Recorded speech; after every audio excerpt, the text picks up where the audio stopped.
नमस्कार, जय हिंद। स्वागत है आपका स्टडी लवर्स फैमिली में।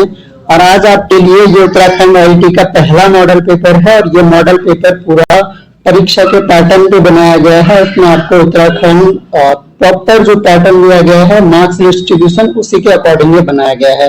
तो टोटल 50 मार्क्स का ये पेपर है। आप कितने मार्क्स ला पाते हैं ये कमेंट बॉक्स में बताएं। और दूसरा, जो हमारे ज्वाइन मेंबर हैं अभी तक टीचिंग ऐप से नहीं जुड़ पाए हैं, बहुत सारे लोग टेक्स्ट करते रहते हैं, मेरे लिए पॉसिबल नहीं होता है हर किसी का जवाब दे पाना।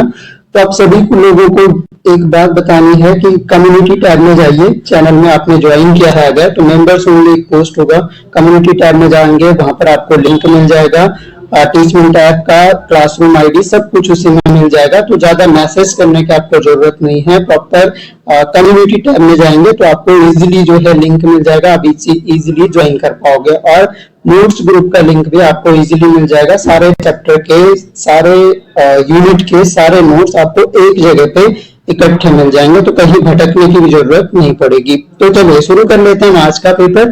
पहला क्वेश्चन है, शिक्षा की कौन सी दार्शनिकता यानी which philosophy of education emphasize learning by doing and problem solving. कौन सी फिलॉसफी है जो लर्निंग बाय डूइंग यानी करके सीखना और समस्या समाधान पर जोर देती है।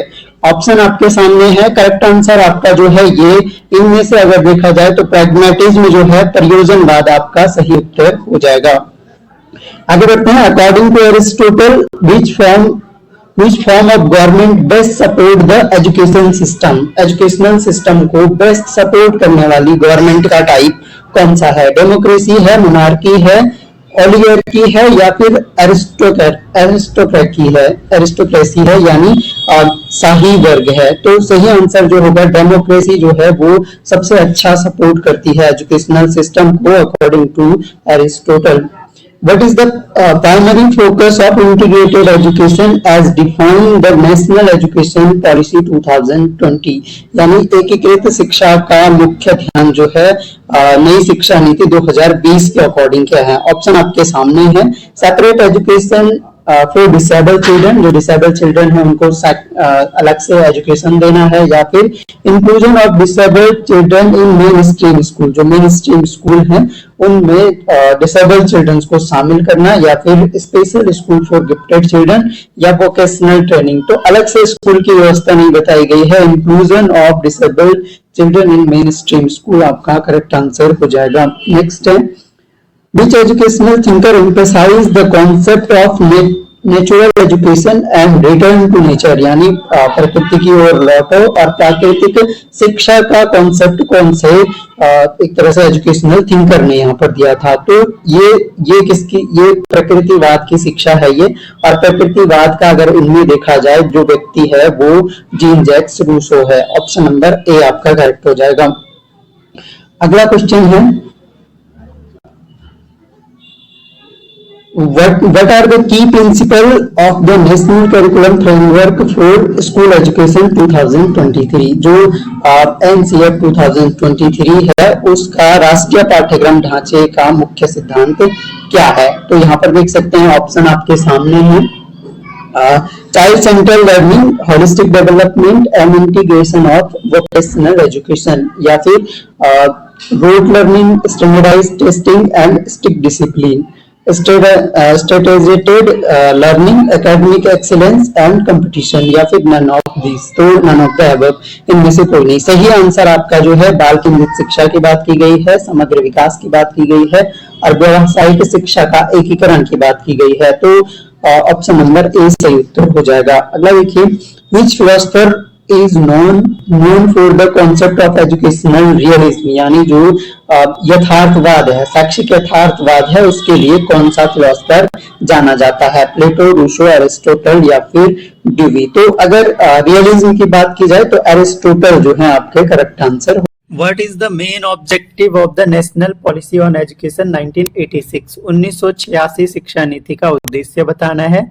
तो इसका जो उद्देश्य हो जाएगा यहाँ पर देखिए, इम्प्रूविंग एजुकेशनल इंफ्रास्ट्रक्चर, शैक्षिक ढांचे में सुधार, ये सभी के लिए निःशुल्क शिक्षा, शैक्षिक गुणवत्ता और समानता को बढ़ावा देना। तो आप सभी आपको सही लग सकते हैं, लेकिन करेक्ट आंसर जो है आपका वो आपका है promoting educational quality and equality. अगला क्वेश्चन है, Which commission is associated with the development of the national curriculum framework for teacher education? जो टीचर एजुकेशन का फ्रेमवर्क है 2009 का, इसमें से कौन सा आयोग पाठ्यक्रम इससे संबंधित है? कोठारी आयोग ऑप्शन है, मुदालियर कमीशन है, या राष्ट्रीय ज्ञान आयोग है, या NCFT है? तो national curriculum framework for teacher education, option number D हमारा इसका करेक्ट आंसर हो जाएगा। Thinker is known for his work on social reconstruction, यानी आपका जो सामाजिक पुनर्निर्माणवाद पर अपने काम के लिए कौन सा एजुकेशनल थिंकर प्रसिद्ध है? डीवी है, या फिर टैगोर है, या गांधी है, या प्लेटो है? सही आंसर आपका डीवी हो जाएगा, जॉन डीवी। अगला क्वेश्चन है, what does CCE stand for the context of Indian education? तो ये आसान सा क्वेश्चन हो गया कि CCE का अर्थ क्या है? तो कंटिन्यूअस एंड कॉम्प्रिहेंसिव इवैल्यूएशन जो है इसका मीनिंग है, ऑप्शन नंबर ए आपका करेक्ट आंसर हो जाएगा। Which educational policy aims to universalize primary education in India? जो प्राइमरी एजुकेशन को यूनिवर्सलाइज यानी सार्वभौम बनाने का उद्देश्य रखती है, कौन सी पॉलिसी इनमें से है? सही आंसर आपका हो जाएगा, ये आपका जो है सर्व शिक्षा अभियान है, जो प्राथमिक शिक्षा को सार्वभौम बनाने का उद्देश्य रखती है, ऑप्शन नंबर ए। अटेम्प्ट करते हुए चलिए, जो क्वेश्चन आपको बिल्कुल नए लग रहे हैं वो नोट डाउन करते हुए चलिए। कितने मार्क्स आपके आते हैं ये ज्यादा इंपॉर्टेंट है, ये आप कमेंट बॉक्स में टाइप करेंगे। और क्योंकि पेपर का लेवल अभी तो इजी टू मॉडरेट है, बहुत टफ लेवल हमने नहीं बनाया, क्योंकि सभी बच्चों को ध्यान में रखकर ये पेपर बनाया गया है। ऐसा ना हो कि पहले ही पेपर में आप लोग जो है डिमोरलाइज हो जाएं। और क्वेश्चन आपको अच्छे स्टैंडर्ड के मिलेंगे। कोशिश कीजिए कि जिन टॉपिक से क्वेश्चन बने हैं, ये टॉपिक वो टॉपिक सेलेक्ट किए गए हैं जिनसे ज्यादातर क्वेश्चन बनते हैं, तो इन टॉपिक्स को थोड़ा सा ठीक से समझ लीजिए। जैसे विकलांगताओं से रिलेटेड जो एक्ट्स हैं वो ठीक से पढ़ लीजिए डिटेल में, तो इस तरह से आप अपनी तैयारी को लास्ट टाइम पे और अच्छे से कर सकते हैं। Which concept focuses on education for student with special need and disabilities? कौन सी जो अवधारणा है वो विशेष जरूरतों और विकलांगताओं वाले छात्रों की शिक्षा पर केंद्रित होती है? तो यहाँ पर इंक्लूसिव एजुकेशन दिया गया है, सेग्रीगेटेड एजुकेशन दिया गया है यानी पृथक शिक्षा, स्पेशल एजुकेशन विशेष शिक्षा, या वोकेशनल एजुकेशन व्यावसायिक शिक्षा। तो विशेष शिक्षा और समावेशी शिक्षा में कंफ्यूज नहीं होना है, इंक्लूसिव एजुकेशन आपका करेक्ट आंसर हो जाएगा, विशेष जरूरत वाले भी और विकलांग बच्चों के लिए भी। तो एक समावेशी शिक्षा का कॉन्सेप्ट हमने बहुत डिटेल में थ्योरी सेक्शन में पढ़ा भी था। Which body is responsible for accrediting other teacher education institution in India? Bharat में शिक्षक शिक्षा संस्थानों को मान्यता देने के लिए कौन सा निकाय जिम्मेदार है?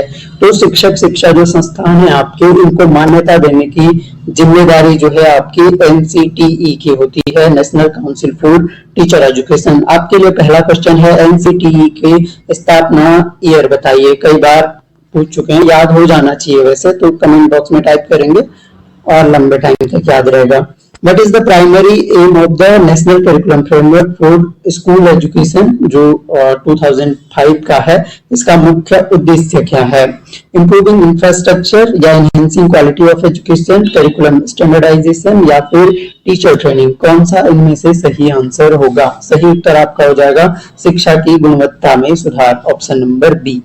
अगला प्रश्न है, Which theory of learning is associated with Pavlov? Pavlov से संबंधित कौन सा सिद्धांत है? तो यहाँ पर क्लासिकल जो कंडीशनिंग थ्योरी है ये पावलॉव से संबंधित है। ऑपरेंट कंडीशनिंग आपकी जो है स्किनर से संबंधित हो गए। कॉग्निटिव डेवलपमेंट आपका जीन पियाजे की थ्योरी हो गई, तो ये आप ध्यान में रख सकते हैं। निर्माणात्मक शिक्षा के सिद्धांत के लिए कौन सी अवधारणा केंद्रीय है? जो आपका कंस्ट्रक्टिविस्ट लर्निंग थ्योरी है उसके लिए कौन सा जो कॉन्सेप्ट है वो मेन है, एक तरह से सेंट्रल कॉन्सेप्ट कौन सा इसका?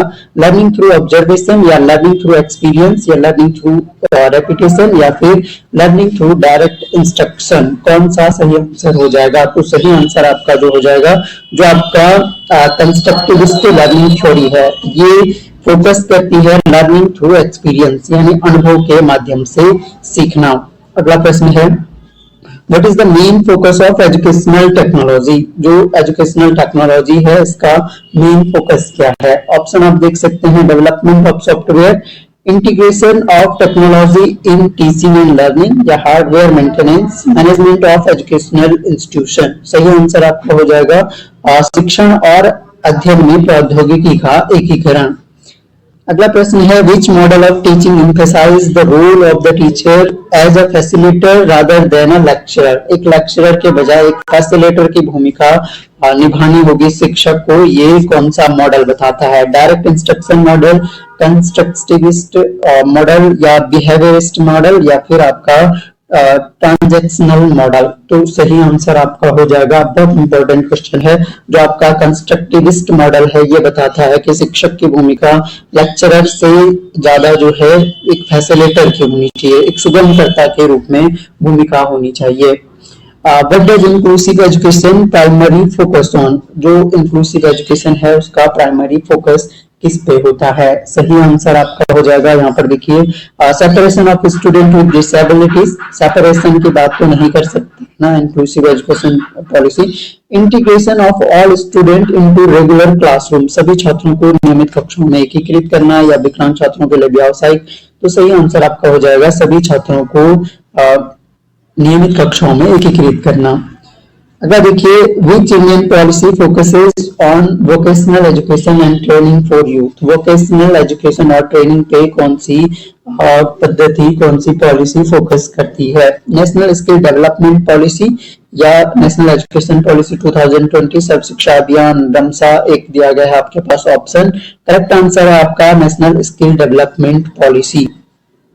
अगला है, which commission emphasize the need for educational reforms in India during 1960s, जो 1960 का दशक है, इसमें शिक्षा में सुधारों की आवश्यकता पर कौन से कमीशन ने एम्फेसाइज किया। सही आंसर आपका हो जाएगा, ये था आपका कोठारी कमीशन 1964 टू 66 इसका जो है टेन्योर रहा था, और इसने जो है आपका 60s का दशक मतलब 60 टू 70 के बीच में शिक्षा सुधारों पर इन्होंने ज्यादा बात की थी। अगला प्रश्न है, which educational thinker advocated for children centred education, कौन सा थिंकर है जो बाल केंद्रित शिक्षा का जो समर्थन करता है। तो इनमें से देखिए आप जो है करेक्ट आंसर आपका हो जाएगा, सबसे इंपॉर्टेंट जॉन डीवी है, ऑप्शन नंबर सी आपका करेक्ट आंसर हो जाएगा।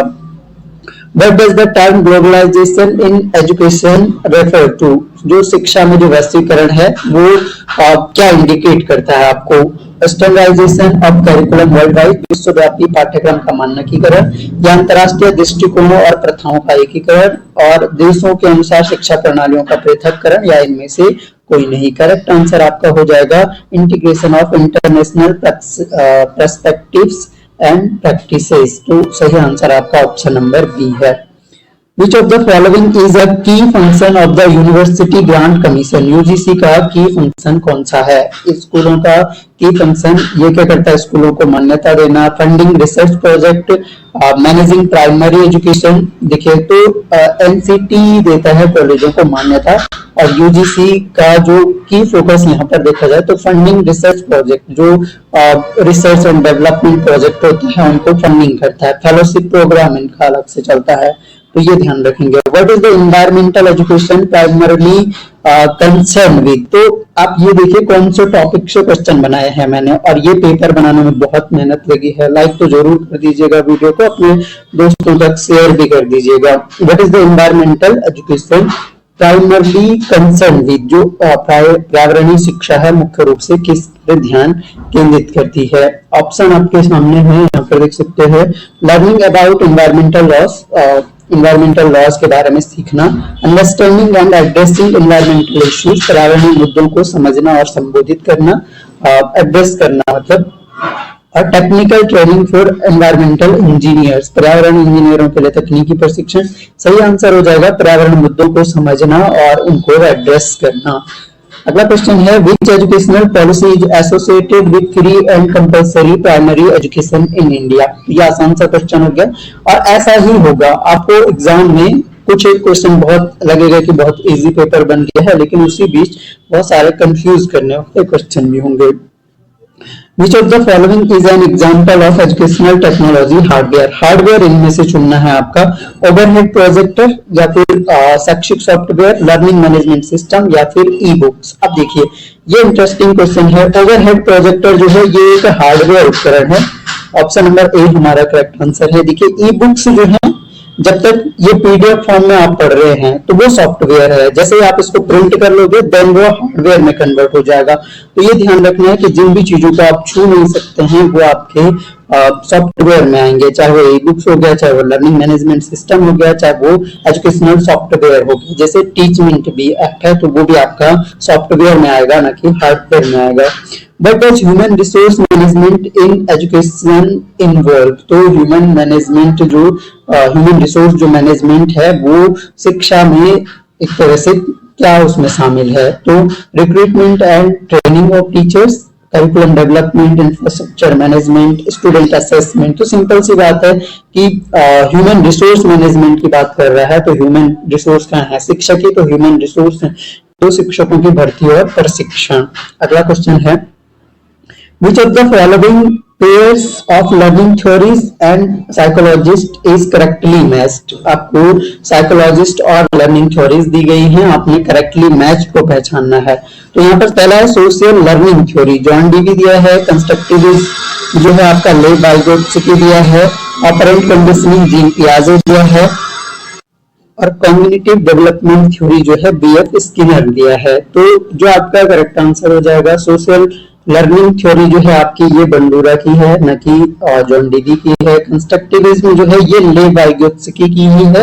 ऑपरेंट लर्निंग आपको बताई है स्किनर की हो गई, और कॉग्निटिव डेवलपमेंट आपका जीन पियाजे का हो गया। तो आपका जो करेक्ट आंसर हो गया वो ऑप्शन नंबर बी हो गया। Which policy emphasize the role of private sector in education? Private sector के रोल को कौन सी पॉलिसी एम्फेसाइज करती है? अब देखिए अगेन इंपॉर्टेंट क्वेश्चन है। तो प्राइवेट सेक्टर पे एम्फेसाइज किया था नेशनल एजुकेशन पॉलिसी 2020 ने, ऑप्शन नंबर ए हो जाएगा। अगर देखिए अब आपके पास रीजनिंग के कुछ क्वेश्चन होंगे। इन सर्टेन कोड जिस तरह से फ्लोर को ई के एन एन क्यू के रूप में कोडित किया गया है, उसी कोड में टेबल को कैसे लिखेंगे? तो यहाँ पर आप लॉजिक अगर देखेंगे तो लॉजिक क्या है, आपको जो है ई के बाद एफ यानी एक प्लस किया गया है, के बाद एल एक प्लस किया गया है, +1 का लॉजिक है सारे में। तो आपके पास सिंपल से हो जाएगा। आपको टेबल को कोड करना है तो टी के बाद क्या आता है? टी के बाद आता है यू, ए के बाद आता है बी और बी के बाद आता है सी। यू बी सी तीन, ये तो दोनों ऑप्शन हो गए हमारे। अब आपको एल के बाद देखना है, एल के बाद आपका एम आता है, तो एम आपका डी वाले ऑप्शन में है, ये आपका करेक्ट हो जाएगा। अगला क्वेश्चन है इन अ सीक्वेंस ऑफ नंबर दिए गए हैं 2, 6, 12, 20 और 30 में अगली संख्या क्या होगी? तो यहाँ पर लॉजिक आप देखेंगे 2 + 4 = 6, +4 है और +6 है, फिर 12 हो जाएगा, +8 है, फिर 20 हो जाएगा। यानी 2, 4, 6, 8 इस तरह से 2 के गैप में जोड़ी गई है संख्याएं। तो 20 + 10 30 हो गया, और 30 के साथ अगला जो +12 होगा और ये हो जाएगा 42। ऑप्शन नंबर ए आपका करेक्ट हो जाएगा। अगला क्वेश्चन है एक परिवार में 6 सदस्य हैं, पी क्यू के पिता हैं। अब यहाँ पर देखिए आपको पी जो है ये क्या है, ये क्यू के फादर हैं। तो पी को क्यू के ऊपर आपने रखा, दोनों प्लस आप लगा सकते हैं, दोनों मेल हैं।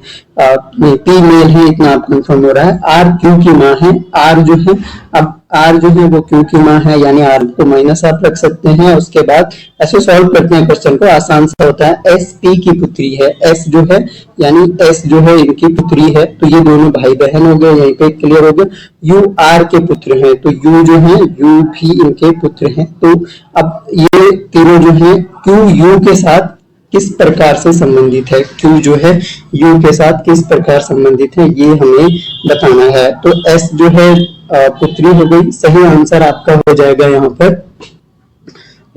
देखिए क्यू और यू का रिलेशन हमें बताना है। तो क्यू का हमें पता है कि क्यू के पिता है पी, तो एक का जेंडर वैसे क्लियर नहीं हो पा रहा है क्यू और यू का, तो भाई का रिश्ता इनका आपस में होगा। तो option number A correct answer हो जाएगा। अगला क्वेश्चन है find the odd one out 12, 18, 24, 36, 50 इनमें से ऑड वन को हटाना है, यानी आपका जो विषम है उसको हटाना है। तो यहाँ पर देखिए 12 है, 18 है, 24 है, 36 है और 50 है। तो आप देखेंगे ये 6 की टेबल में है। 6 2 जा 12, 6 3 जा 18, 6 4 जा 24 और 6 6 जा 36। 50 जो है आपके 6 के टेबल में, यानी 6 से डिवाइडेबल ये नहीं है, 6 से डिवाइड नहीं हो रहा है, तो 50 हमारा करेक्ट हो जाएगा। अगला क्वेश्चन है, एक व्यक्ति जो है 30 किलोमीटर पूर्व की ओर चलता है। मान लीजिए कि यहाँ से ये चला 30 किलोमीटर, ये पूर्व की ओर ईस्ट की ओर चला, और ईस्ट के बाद चलने के बाद फिर 40 किलोमीटर नॉर्थ, यानी 40 किलोमीटर नॉर्थ की ओर ये चलता है, और देन आपका 30 किलोमीटर ये पश्चिम यानी ईस्ट ये चला था, वेस्ट ये 30 किलोमीटर चलता है, यानी इक्वल ईस्ट और वेस्ट तो ये इक्वल चला है, और वह अपने प्रारंभिक बिंदु से कितनी दूरी पे है, उतनी ही दूरी है जितनी ये वाली दूरी है। ये 40 किलोमीटर है, तो ये भी 40 किलोमीटर हो जाएगी। ऑप्शन नंबर डी आपका सही उत्तर हो जाएगा। Which one the following is different from the others? फिर से डिफरेंट को चुनना है, तो यहाँ पर देखिए 7, 11, 13, 21, 7, 11, 13 और 21। यहाँ पर क्या दिया गया है कि 7 है और 11 है, 13 है और 21 है। तो जो है ये जो संख्याएं हैं ये निम्न अभाज्य संख्याएं दी गई हैं। अभाज्य आप जानते होंगे जिनमें किसी का भाग नहीं जाता है, तो 7 में नहीं जाता, 11 में नहीं जाता, 13 में नहीं जाता, लेकिन 21 में जाता है। 3 into 7, 3 7 जा 21। तो ऑप्शन नंबर डी आपका सही उत्तर, ये इनमें से क्या हो जाएगा, अलग हो जाएगा। यदि कैट को कोडेड किया गया है DBU में और डॉग को कोडेड कैसे किए करेंगे तब, तो यहाँ पर देखिए लॉजिक क्या लगाया, C का D बना दिया और A का B बना दिया और T का U बना दिया, यानी A प्लस क्या है, तो D और G को अगर हमें लिखना है, डॉग को D का E बना देंगे हम, O का बना देंगे, P बना देंगे और G का बना देंगे HEPH। ये कौन से ऑप्शन में आपका है, ऑप्शन नंबर बी सही उत्तर हो जाएगा। तो ये सिंपल से क्वेश्चन हो गया। In a class of 60 student 25% are boys, how many girls are there in the class. तो 60 टोटल छात्र हैं, 25% लड़के हैं, तो 60 into 25/100 आपको 25% निकाल देना है। एक जीरो से एक जीरो काट लिया मैंने, और 5 2 जा 10, 5 5 जा 25, 2 1 जा 2, 2 3 जा 6, 3 5 जा 15, यानी 15 आपके जो हैं बॉयज हो गए और 60 - 15 जो है आपका 45 आपकी गर्ल्स हो जाएंगी। सी सही उत्तर हो जाएगा।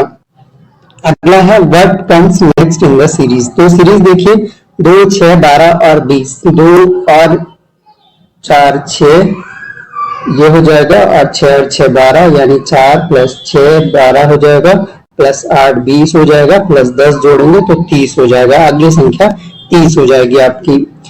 लुक एट दिस सीरीज 12 11 13 12 14 और 13, what number should be next. तो यहाँ पर क्या किया गया है, 12 - 1 11 हो गया, ये -1 कर दिया, फिर +2 कर दिया, 13 हो गया, 13 - 1 12 हो गया, और 12 + 2 14 हो गया, 14 - 1 13 हो गया, और 13 +2 कर रहे हैं ना, तो 15 हो जाएगा। अगला नंबर जो है आपका वो 15 हो जाएगा, ऑप्शन नंबर डी। अगला क्वेश्चन है Which of the following is the state bird of Uttarakhand. Uttarakhand का राज्य पक्षी हमने चुनना है, तो सभी को पता है मोनाल है, लेकिन पूछा क्या गया है, मोनाल का साइंटिफिक नेम पूछा गया है।